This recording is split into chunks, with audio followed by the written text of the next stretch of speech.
Springfield firefighters battled a fire today at an abandoned hospital that Springfield's fire commissioner BJ Calvi has called a, quote, firefighter killer.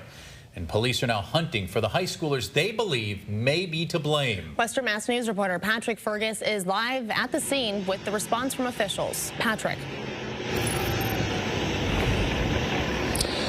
Yeah, Chris and Amanda, this former hospital has really been a thorn in the side for Springfield city officials ever since its official closure in 2023.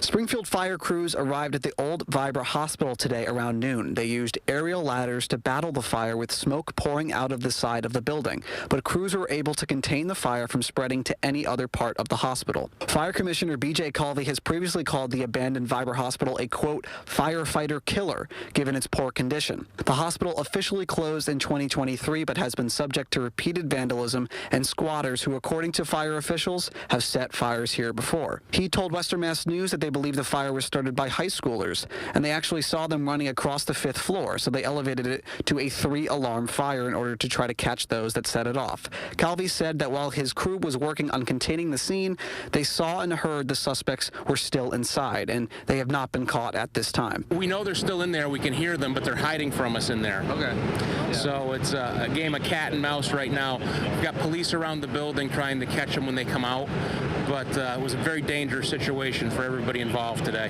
Mayor Sarno told Western Mass News that the private owners of the building are still under a court order to provide security and maintain the property. Sarno said that order, if followed, should prevent incidents like today's. He said any potential arsonists are putting not just first responders at risk, but also themselves. As for the future of the building, Sarno released a statement saying, in part, "My administration continues to work toward hopeful, positive redevelopment of that site. In the meantime, we will continue to pursue enforcement of board and secure measures and security presence." Continuing with, "God forbid anyone is injured, or worse, individuals, whether young or old, need to realize they are putting themselves and others in danger."